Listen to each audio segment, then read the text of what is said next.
کلوب شهری است پرووزا. اقیانوسی بیکنار است. آدمان شهر کلوب خیلی احساسی اند.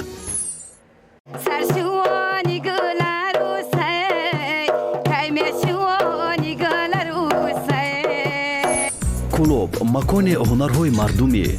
شهر کلوب در به سلسله گسیل نمیکنن عروسا. اصطلاح روسی وستوک دلا تونکای ماس به خاطر کلوب گفته شده است.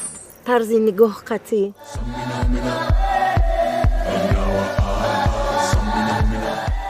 جبیو رفتم جودایی. کلوب شهر مردان گردافکن و زنان مردافکن. نام زن تاجیک را در روی جهان می‌بردارد.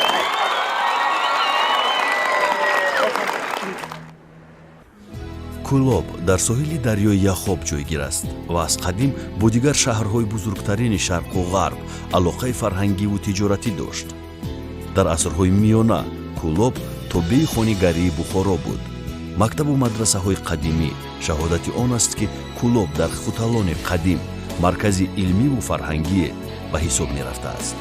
بیش از این خرابه های مساجد و مدارس و مخارب بازگوی تاریخ کهن ایندیار است. راه ابریشم راه تاریخی، راه خیلی قدیمی، راهی که مملکت‌های آسیای مرکزی را شهرها را با هم می‌پیوست. راه ابریشم از کلوب می‌گذرد و تجارت که آن زمان خیلی خوب به راه مانده شده بود. کاسبان کلوب، چرمگران، زرگران، میسگران، آهنگران، همه این کاسبان توسط راه ابریشم مال خود را به شهرهای گوناگون دنیا انتقال می‌دادند. اگر در استخوان شهر کلوب سکه‌های قدیمی زمان یونانی‌ها و ویزانتیگی‌ها را ببینید حیران نشوید، زیرا توسط راه ابریشم این سکه‌ها به شهر کلوب آمدند. سکه‌ها زیادند، ارزش بلند دارند.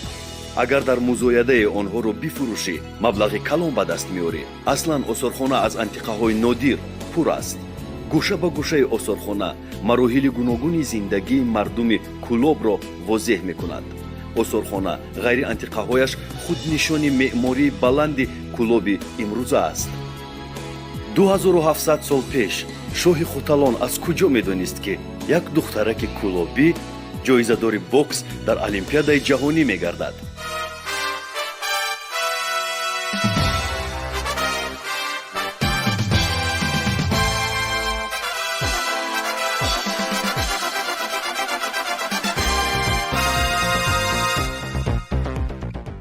تابستان سال 2012 مردم شهر کلوب آمدن موزونا چوریeva جایزه‌دار بازی المپیک جهان را انتظاری می‌کشند.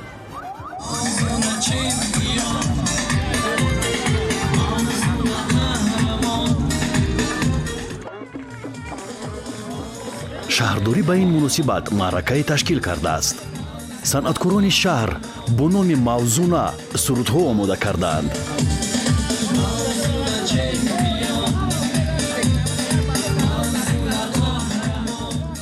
موزونا در بازی‌های المپیک سال 2012 در لندن مدال برنجی گرفت.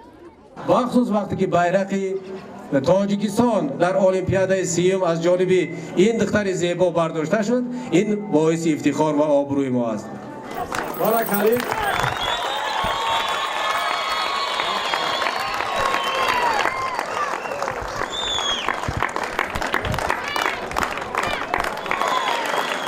خیلی که شما ما رو دوست می‌داره، من از این زیادتر دوست می‌دارم و وعده می‌دم در المپیادهای دیگر باز از این بسیارتر خرسندتان می‌کنم و نام زن تاجیک را در روی جهان می‌بردارم. حالا موزونا رو با تنتنه به خانه‌شان گسیل می‌کنند. همسایه‌ها نیز از غلبه موزونا خوشحالند.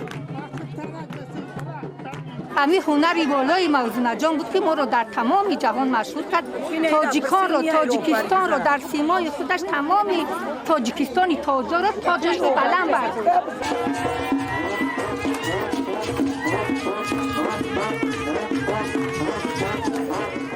شهر مردان گردافکن و زنان مردافکن همین است.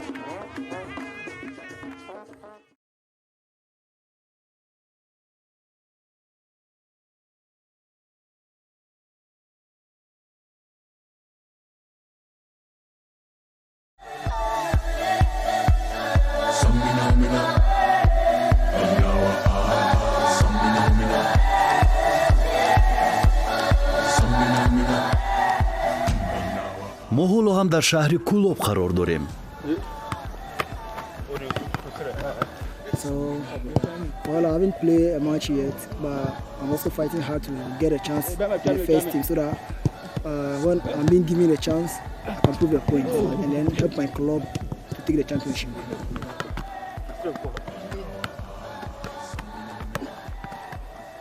ин футболбозони кулобианд, аниқтараш футболбозони африқоӣ дар дастаи Равшан Кулоб. All the players are very good. Like I said before, it's just that we have to improve in our training. That's all. All the players are very good. کورکم давай. راست اومدیم. ایستادیم همینجا. حساب خارجی ما دوازی 6 تا خارجیه. 6 کسای دولتی گانه، 1 کسای دولت ازبکستان. خیلی خوبن. زبان تاجیکی رو رنگ موزه کاب بزنن. бачаҳои Кулоб ба дӯстони африқоии худ забони тоҷикиро бо шеваи кулобӣ ёд доданд. Таҷики, сӯзи, ҷабиё рафтем. Ҷойдаи? Дар куҷоӣ? Сколько аст? Кам мефаҳмӣ, кам мефаҳмӣ. Мешава, ози мешава. Ози мешава.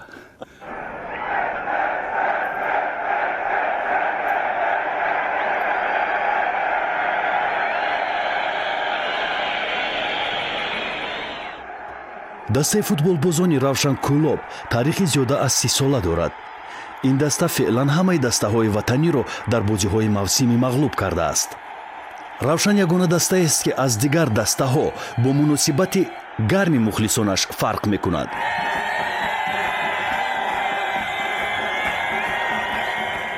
танҳо мухлисони равшан метавонанд дар варзишгоҳ бо як овоз шеър хонанд.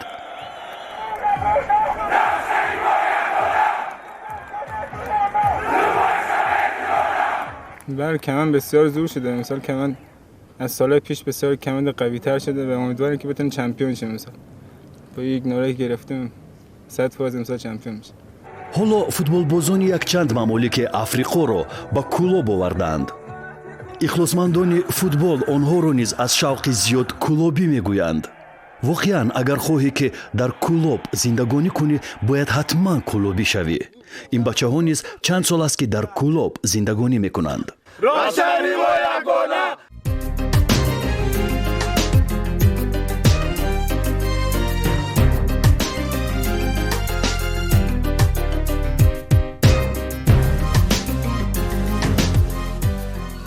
کارت نیاز می‌کشاید نه نماز، بازیچه بود نماز بیستی و نیاز. агар дар дигар шаҳрҳо антиқаҳои замони шӯравӣ дар осорхонаҳо бошанд, дар боғи фарҳангии шаҳри Кулоб нахустин радиоузели солҳои пешин ҳоло ҳам кор мекунад. боғи фарҳангии шаҳри Кулоб аз соли 1948 ин ҷониб таъсис ёфтааст. радиоузеле ки аз соли 1974 пайваст шудааст, то ин ҷониб кор карда рафта истодааст.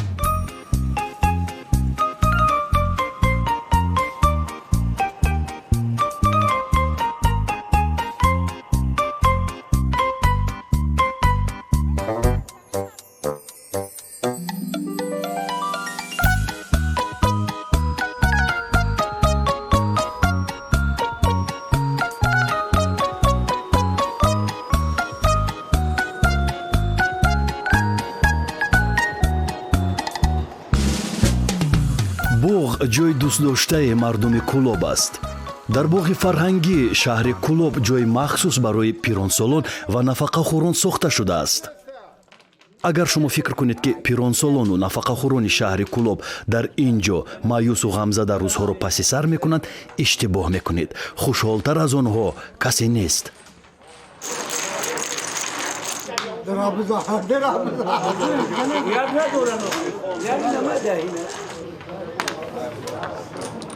кулобиҳо бо шеваи амрӣ ва садои баланд ҳарф мезананд. касе ки аввалин бор ба Кулоб меояд, фикр мекунад ки мардумаш дағал аст, аммо баъди чанде мефаҳмад ки ин дағалӣ не, балки самимият аст. яке аз вижагиҳои хоси мардуми Кулоб ин ҳамун ҷасораташ. гап дар сари ин ки агар дар дигар миллатҳову мардумҳо ҷасорат дар мардҳош ҳувайдо бошад, дар инҷа занҳо ҳам ҷасуранд. дар шаҳри Кулоб аксари одамон ғайри номҳои худ боз лақаб ва тахаллус доранд.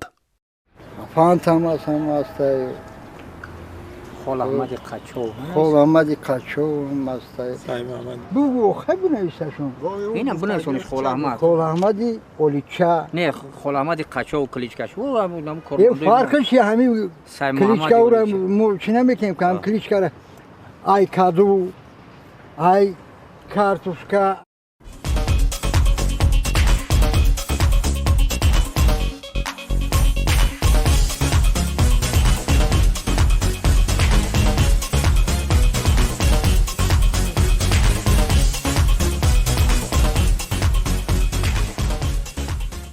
танҳо дар Кулоб ба савол ҷавобневу савол медиҳанд. агар пурсӣ ки гӯшт чанд сум аст, мегӯянд чанд кило мегирӣ. мардуми шаҳри Кулоб дигар ҳунарҳое доранд ки болотар аз корҳои кишоварзист. гузаштагони мо ҳарчи агар дар замин тасвир мекарданд, кӯшиш мекарданд ки як зарраи аз нури худоро дар инҷа тасвир кунанд. барои ҳам чаканам аз замони хуршедпарастӣ метроизм ба имрӯз омадааст ва ҳаст ки мардуми Кулоб ба ислоҳи аврупоё мардуми патриархалӣ мебошад, мардуме ки гузаштаи худро нигоҳ медорад. инҷо гузаштаи худро ба осонӣ аз даст намедиҳад ин мардум, яъне ҳамун урфу одоти ҳазорсолаҳоро бисёр нигоҳ медорад. бесабаб нест ки ин мардум барои нигоҳ доштани асолату ҳуввияти миллии худ сар ба савдо гузоштааст. агар ҳамун аз хуталон омадияро агар ин мардум нагузошт ки араб озод биёд, то вақти ахир ба бегонаҳо даст ба гиребон будааст, то ки асолати миллии худро нигоҳ дорад. ҳезмора биёр бачам, биёр алов намозид.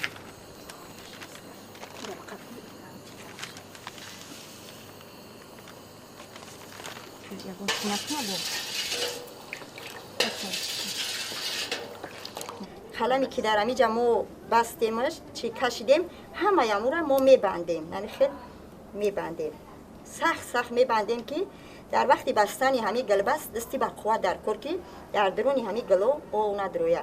вақте ки дар дуруни як гили ҳами ки ов медоя, сифати ҳами материала пас мекуна. материалмона мо дар ҳами медозем.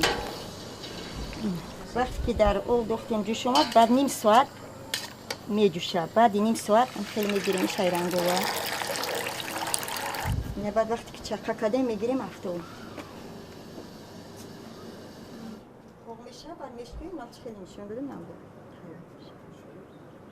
асосгузори матои гулбаст дар тоҷикистон оҳистамоҳ Файзуллоева аст. ӯ дар 107 солагӣ аз дунё гузаштааст. ӯ баъзе ҳодисаҳои табииро ҳатто пешгӯӣ мекардааст. ҳунари ӯро ворисонаш имрӯз ҳам идома медиҳанд. ай соли 82 вақте ки ман арӯз шуда ба ҳамин хона омадам, ҳамин касабаи гулбасткиниро ба ман омӯхт. баъди момаи оҳистамоҳ насл ба насл ҳунари гулбаст офарӣ то ба имрӯз зиндаву поянда мондааст. вақте ки хук шид, баъд мегирем ресмонора чӣ мекунем, ҳамаша ӯй мекунем. баъд намхел ба ранги гилобии сабз қатӣ ҳамун гулое ки кашидем ҳамора бо тоза мекунем. гулбаст матои сирф кулобӣ, хеле матои сабук ва роҳатбахш аз пахта. бо технологияи махсуси истеҳсолӣ дар Кулоб ва берун аз он ихлосмандони зиёде пайдо кардааст. дар ҳуҷраи меҳмонхонаи Кулобӣ ҳатман як бардеворӣ ё кашидадӯзии чакан аст ки унҷо дусе косагули чакан аст. яъне эҳтиром ба меҳмон аст ки ино офтоб овардааст, ино худо овардааст инҷо. ё дар гаҳвораи тифли Кулобӣ як болои гаҳвора дуруст мекунанд ки дар унҷо ҳам нақшҳои чакан аст. ин саросар дар ҳама ҷо истифода кардани чакан барои мардуми Кулоб як расми бисёр ва имрӯзҳо ина мардум бибинед боз дар истиқлолият бештар рӯ овардан боз ба чакан. هر یک لیره بس زن روی ماشینه که باشه ندانی میره این مینت میکنی. و اینمی کتورا ما میدوزیم یا ای هم مایجو خریداری میکنن میگیرن میبرن. چی پر میشه؟ بابا فکرم تریه. انا ایرا بیار بابا. نه اینجا نه. انا. نه این تو تریه میشم ولی من خودم نپوشیدم پاکستان بودنم باور میکنیم ای 4 مملکت بودم اونجا باینی هم ودم اکتای چکنم تری لطای پاکی دختم برو مدام همون چیده چکدن ده همش مرا نگاه دارم میگه این چی فرمه بعد فهمیدم که فرمه میدی تو چیه савронбӣ имрӯз аз ҳисоби бонувону духтарони кӯча шогирдони зиёд дорад. ин бону хоҳари ҷонии ҳунарманди мардуми гулчеҳра содиқова аст. جان مادر مادر چراغ شام افروزمه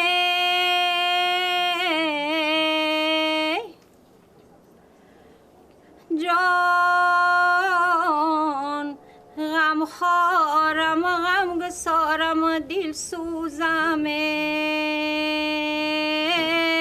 وقتی که ما از تفلی میشنویدیم فلکسرای‌ها شروع میکردن همون سراخبار او آغاز اون از یک بیتی بود که ما 4 برادریم یک بابای پیر در آب شناوریم در کوه نخجیر هر 4 کمان داریم یک خلطه‌ای و یک دسته‌ای تیر هر در جنگ دلاوریم در مرگ اسیر یعنی ما را تنها در مرگ اسیر گرفته میتوانیم ما را اسیر گرفتن کاری آسان نیست پس از این سرخبار شروع میشد دیگه فلسفه пирҳани гулбасти нозияи кароматулло меҳрнигори рустам низ кори дасти ҳамин бонувон аст.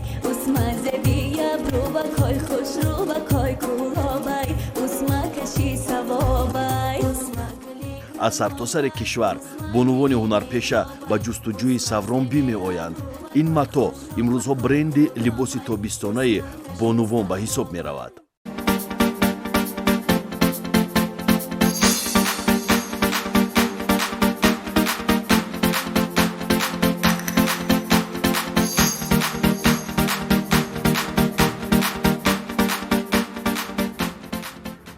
кӯлобро бо одамони машҳураш мешиносанд. дар кӯчаи собиқ карл маркс аз поин равзанаи пур аз гул намоён аст. ин хона хонаи зуҳро аст. зуҳро назарова рақосаи номдортарини кӯлоб. гули ҳамеша баҳораи гули хушрӯ мекунад доим гул мекунай аҷиб зуҳро коллекшни азими либосҳои гулбасту чакан ва ҷавоҳироти нуқрагиву тиллоӣ дорад. либосҳои саҳнавии зуҳро оҳиста оҳиста бо такмили камтаре ба муди имрӯз ворид мешаванд.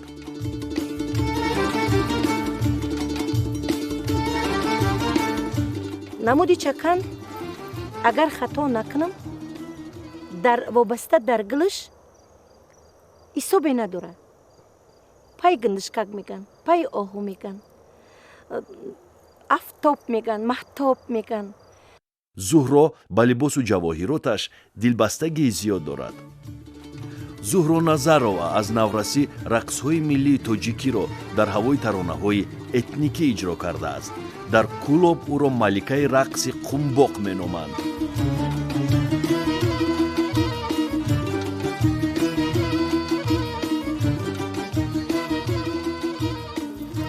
ҳар як ҳамин элемент ҷои худша дорад тарзи гардан нигоҳ кардан омадан чӣ кардан ҳама ҷои худша дорад иёш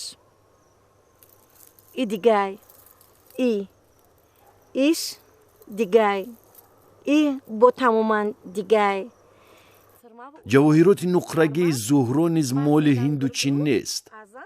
ҳалқаву гӯшвор дастпонаву зира ва садафи пеши бари зуҳро дар шаҳри кӯлоб истеҳсол мешаванд. аз қадим заргарони кӯлобӣ дар масири роҳи абришим номдор буданд.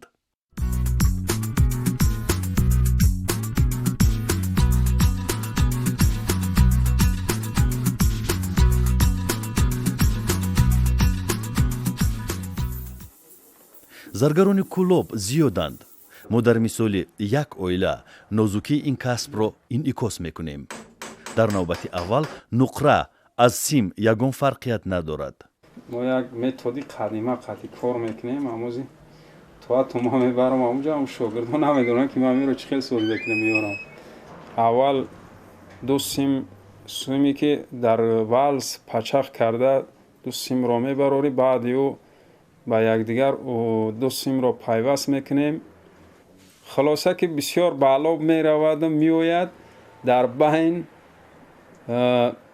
اگر نگینه دار باشد یک تاش که نگینه دارد، یک تاش به نگینه، نگینه دارش کارش زیادتر است نسبت به نگینه. حالا برای تسپاندن نقره از نیروی برق یا سوزشواری استفاده میبرند. تقریبا 30-40 سال پیش آتش میافروختند و با واسطه سونوچ که از پوست بوز تیار می شود آتش را باد میدادند. حالا اسباب‌های دیگر را استفاده میبرند.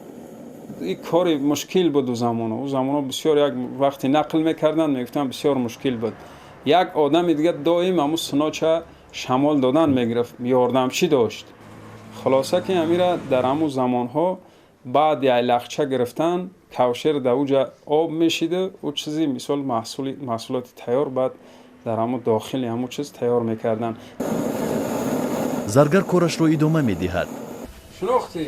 شناخت مردم در تلویزیون که میزنم. پیرزن باشد به حیث کارشناس تجربه‌دار محصولات زرگری را بهاگذاری میکند. اینا برای کوکل و زن کوکل میگل خدم دورم همجا کوکل. برای سیتورا میشوه. اینا گهنه میشوه خی. حلقه و گشور قلف گریوان و چالاو همه چیز این نقره میشوه بچم کده. در خزینه‌اش این پیرزن آرایشات تقریبا 100 سال پیشینه را نگه می‌دارد. این مورای کلام بود بعد ما گویا که مایده کردم تقسیم کم دختر را خیلی اوزار کده. این ککش خیلی بعد بخت مامان شونگی با نصیبی کدام نواسه که باشه. اما سلسله ما ای بابا و ماما کلون موندگی نمیدونم چند ساله باشه.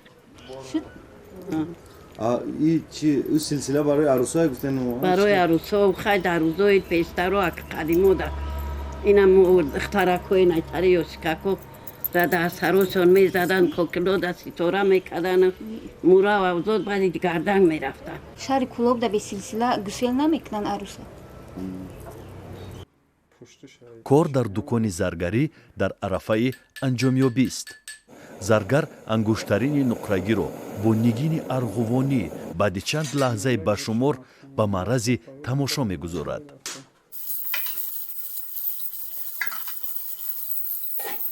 ایام از زیادتر ما وقتی یوشیم ده چالا او گشور مقلم بود دیگه.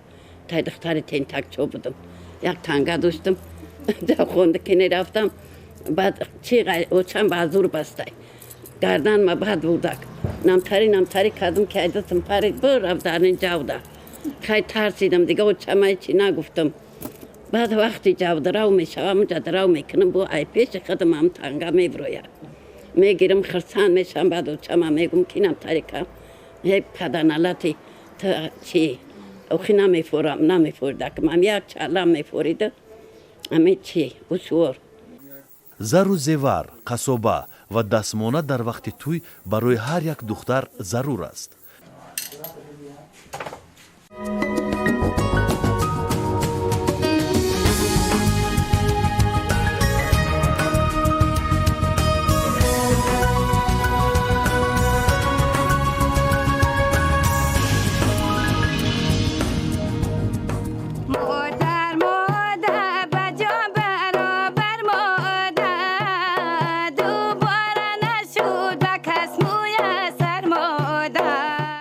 در کلوب و ناحیه‌های اطراف آن از قدیم تا به امروز عنعنه تویانه سرشویک پابرجا است.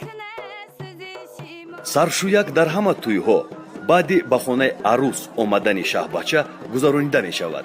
همه زنهای محل برای شنیدن ترانه سرشویان به تویخانه می آیند. چی مراد مقصد دارم برسانشان بانی توی نیک فرزندان باقی مونده همه ما و شما را به همین مراد مقصد خدا برسانم. نیکی خبرکشش نکنه برای خیلی خبرکش و خیلی زندگی عطا داوردی، اوچه داوردی، خوله داوردی بیرون میشه. اگر مثال زده است ایشون شوشه یک تاش گپی گندش گفته سه عطا اوچه بیا بگه چول داره بچم بگه روزم خوبه یا چه جون خیلی با زندگی خوب میشه جای سیاه شده گیره بگه که گو زده با همون خسرخش دومن هم ندار میشه که گناهی ما رای پناه داشت زندگی در مردک در بسیار کینه یا زنک در زنک زنک کنه اصلی فرزد با چی رسیدن زنک به مردک زنک شو کنم نه شیونو کریو تو آمدن شه آش تویانه آماده می شود.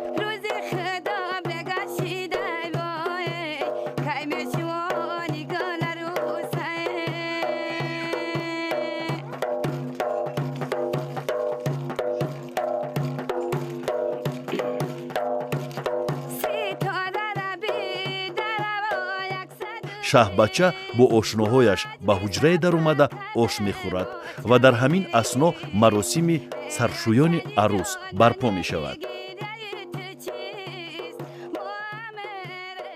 дар шаҳри Кулоб ҳеҷ кас таронаи саршӯякро мисли Аламбӣ зебову самимӣ намесарояд. Аламбӣ аз наврасияш дар тӯйҳо саршӯяк месароидааст.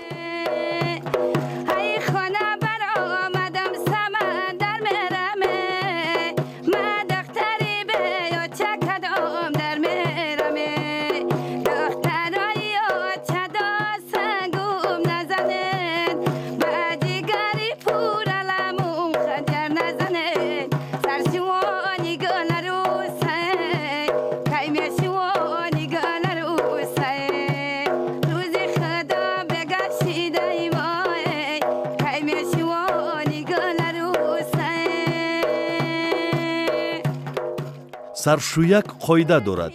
мӯи сари арӯсро бо шир олоиш медиҳанд.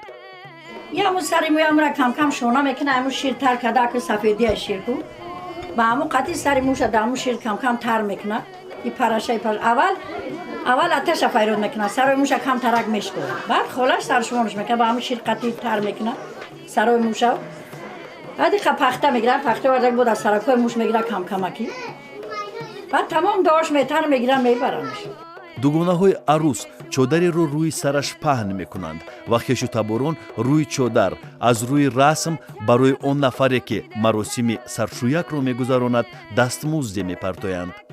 аксарияти бонувон ҳангоми шунидани таронаи саршӯяк гирья мекунанд. арӯс низ бо гирья хонаи падарро тарк гуфта ба хонаи шавҳар меравад.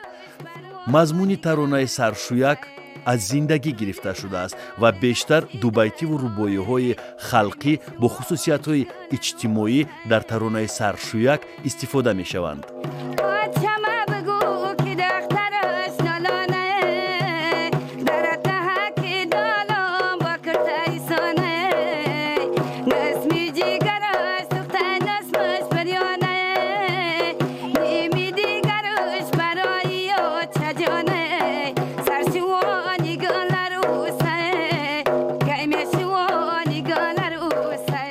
боз як расму оини аҷоиб. пеши тахт арӯсу шаҳ пои ҳамдигарро бояд зер кунанд. касе агар дар ин кор пешдаст бошад солорӣ дар зиндагонӣ насибаш мегардад. ҳарчанд ин хурофот аст, аммо зиёне дар зиндагии одамон надорад. тӯй ва хонадоршавии духтару писар дар оилаҳои мардуми машриқ кори муҳиме дар зовияи нангу ном аст.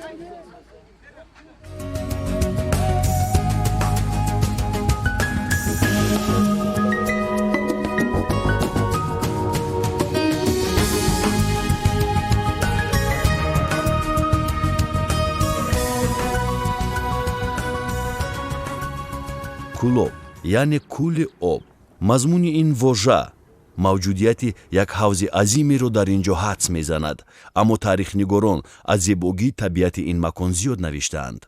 маҳз табиат ва иқлими хуби ин макон аз қадим таваҷҷӯҳи оламиёнро бедор мекард. мир Саид Алии Ҳамадонӣ марқади ин мутафаккир зиёратгоҳи шаҳиртарини Кулоб аст. зиндагонии ӯ аз нимаи асри 14 ба нимаи асри 15 тӯл кашидааст. то ҳол шеърҳои суфиёнаи Алии Ҳамадонӣ дар шакли катибаҳои беназире маҳдудан боқӣ мондаанд. کارنامه میرسعید علی حمدانی خود یک اقیانوس بیکنار است. اقیانوس بیکنار است که در نگاه اول گویا که چیزی را میبینیم، چون به ساحلش اون چیز به نزدیک میشویم، به ساحل میرسیم، میبینیم که ما الحال در ساحل هستیم و دوری این اقیانوس، این بحر، این دیگر ناعیان است. سیمای میرسعید علی حمدانی در اسعار ملی تاجیکستان به چشم میرسد. در 10 سامانه عکس و پاره شعری او ماندگار است. علی حمدانی در کلوب دفن شده است و اهل تبارش را نیز در حدود همین زیارتگاه به خاک سپردند. وقتی که علی حمدانی را در کنرهای افغانستان از دنیا گذشته می شود سال 1386 و جسد او را به کلوب میارند طبق وصیت نمودهشان. بالای قبر علی حمدانی جمع شاگردان و پیوندان و مریدان یک آرامگاه خاکسارانه می سازند و ثانیاً چون زوجهشان از دنیا میگذرد، پسرشان از دنیا میگذرد، یعنی نوبت به نوبت حجره های دیگر در اطراف آرامگاه میرسعید علی حمدانی ساخته شدند. امروزها از هند و چین، ایران و عراق و افغانستان و پاکستان به زیارت مقبره علی حمدانی می آیند. مقبره از جدارهای سخت سفالین عبارت است. خشت‌های قدیمیش در زیر دیوار و زیر زمین مقبره محفوظند. مقبره میرسعید علی حمدانی یکی از یادگاری های تاریخی و فرهنگی، یکی از یادگاری های قدیمه ملت تاجیک است که منسوبیت دارد به عصرهای 15 میلادی. در صحن مقبره علی حمدانی سنگ هست محتشم. اطراف سنگ با حروف عربی حکاکی شده است. باستانشناسان کنیکتورای این متن را انجام دادند و ثابت کردند که در گرد این سنگ معلومات از شجره اجدادی تیمورلنگ نوشته شده است. نسبنامه میرسعید علی حمدانی نیست، بلکه نسبنامه یکی از اولادان امیر تیمور شیخ محمد عبدالله است و برای چی که در اینجا گذاشته شده است، چون که گفتم اینجا این موضع ها همچون گورستان شهر بودند در سابقه. تخمینا سالهای 1540 1550 این سنگ آورده شده است. در واقع شخصیت شیخ محمد عبدالله از خاندان امیر تیمور در این صحنه، یعنی که در همین دوره ها در شهر کلوب از دنیا گذشته بوده است و این سنگ را همچون کتیبه بالای گور برای او مریدان و شاگردانش آوردند. کلوب که تاریخی زیاده از 2700 ساله دارد، در شاهراه عظیم ابریشم شهری خیلی مهم صنعتی محسوب میشد. کلوب در زمان شوروی تنها سال 1934 مقام شهر را گرفت، اما از قدیم الایام در مسیر ختلان مرکز محسوب میشد.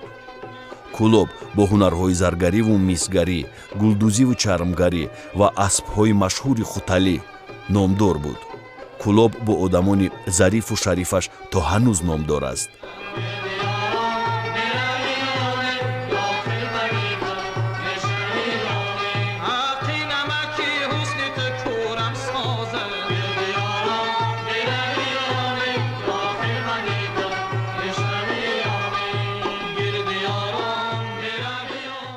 سال 2010 وقتی که در شهر کلوب یک سیل مدهش آمد و محله چرمگری پایان این سیل خیلی خراب و ولنگار کرد و تصور کنید که در بالای یک سنگ کلانی که اون سنگ خانه های مردم را زیر کرده بود، در بالای همون سنگ 2 نفر یک پالانان چای میخوردند. چون زمانی که هیئت حکومتی از برای این خانه میگذشتن، اون مرد خیست و گفت که سلام داد و گفت اکا بیاین یک پیاله چای ما را هم گیرین. علاوه بر این اون مرد علاوه کرد که اگر نیاید خفه میشیم، ما شکسته باشیم هم نریختیم. одина ҳошим овозхони зиндаёду нотакрор, саид алӣ вализода ва ашур сафар шоирони шаҳиру маҳбуб аз ин шаҳри кӯҳанбунёд. актёри ҳаҷми ҷаҳонӣ ҳошим гадо аз ин шаҳр аст ки то ҳол дунёро бо нерӯи эҷодиаш ба ҳайрат меорад. кулобро аз дирӯз то имрӯз ва аз имрӯз то ҳамеша бо шахсиятҳои фарҳангиаш мешиносанд. давлатманд холов то ҳол мисли ӯ касе дар сурудхонӣ авҷ намекашад. то ҳол мисли гулчеҳра содиқова бо рӯймоли каҷбаста касе фалак намесарояд. то ҳол сурайё қосимова рамзи ҳамешагии санъати муосири кулоб аст. ҳамеша дар дунёи мо тинҷӣ бошад, тоҷикистони мо гулгул шукуфон бошад. роҷеъ ба шахсиятҳои боризи кулоб метавон вижа филмҳо сохт. саидҷон назаров муборизи роҳи озодӣ дар солҳои аввали таъсисёбии ҳокимияти шӯравӣ аст. кулоб оромгоҳи файласуфи машҳуртарини машриқзамин мир саид алӣ ҳамадонӣ. кулоб ҷоест ки адибони машҳур инҷо таваллуд ёфтаанд. кулоб парвозгоҳи зумрае аз санъаткорони бисёр шинохтаву ҷаҳонӣ. агар нақши суҳробро дар филми Борис Кимягаров актёри кулобӣ Ҳошим Гадоев иҷро карда бошад, пас нақши Рустамро низ як бачаи кулобӣ бозидааст. Бимбулат Ватаев актёре ки дар шаҳри Кулоб таваллуд ёфтааст ва актёри қавқозист, нақши Рустамро дар ин филм бозидааст. Кулоб зодгоҳи мардоне аст ки барои рушд, инкишофи ин шаҳр ва Тоҷикистони азиз аз таҳти дил заҳмат кашидаанд.